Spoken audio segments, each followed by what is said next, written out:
PT Timah Tbk mempercayai Polri bisa melakukan hal terbaik dalam menangani dugaan pencurian timah di UP mereka di Bangka Selatan. Saat ini polisi hanya menetapkan sopir sebagai tersangka setelah sempat dilepaskan.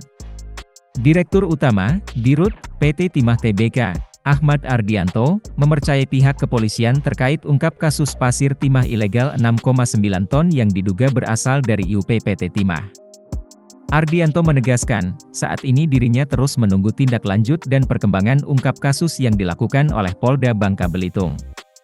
Sebelumnya Ditpolairut Babel dan Divisi Pengamanan, Divpam, PT Timah menangkap 5 orang, terdiri dari sopir truk dan kuli angkut di Jalan Desa Jeriji, Kabupaten Bangka Selatan pada Rabu, 14 Desember 2022, lalu kelimanya diamankan polisi karena membawa 131 kampil pasir timah ilegal seberat 6,9 ton, yang diketahui berasal dari UP PT Timah Perairan Sukadamai, Kecamatan Tobo Ali, Bangka Selatan.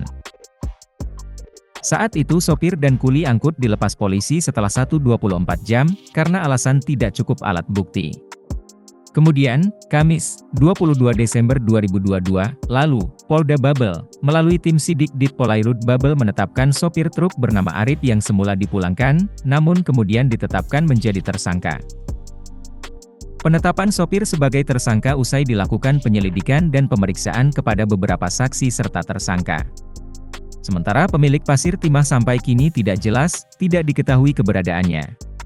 Sementara, Kepala Bidang Komunikasi Perusahaan PT Timah Tbk, Anggi Siahaan, mengatakan, 6,9 ton pasir timah diamankan Ditpolairut Babel dan Divisi Pengamanan, Divpam, PT Timah, karena adanya dugaan biji timah yang berasal dari UP perusahaan.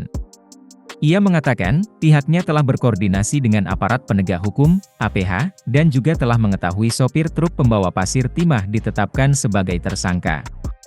Ditanya, apakah sering terjadi pencurian biji timah di UP milik PT Timah, di daerah lainnya selain Sukadamai, Tobo Ali Bangka Selatan, ia mengatakan potensi tersebut tetap ada.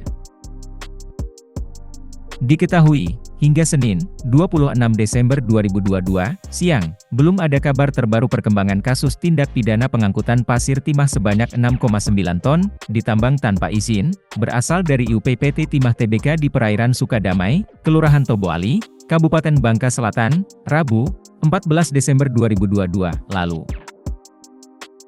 Terakhir kali, Kabid Humas Polda Babel Kombes Pol Maladi, pada Kamis, 22 Desember 2022, lalu, menyampaikan Polda Babel melalui tim sidik Ditpolairut telah menetapkan sopir truk yang membawa pasir timah sebagai tersangka. Kabid Humas Polda Babel Kombes Pol Maladi, mengatakan, penetapan satu tersangka dilakukan Direktorat Polairut usai penyelidikan dan pemeriksaan terhadap beberapa saksi serta tersangka. Ia juga menyebut kemungkinan adanya tambahan tersangka lainnya, apabila tim sidik Ditpolairut Polda Babel menemukan kembali alat bukti.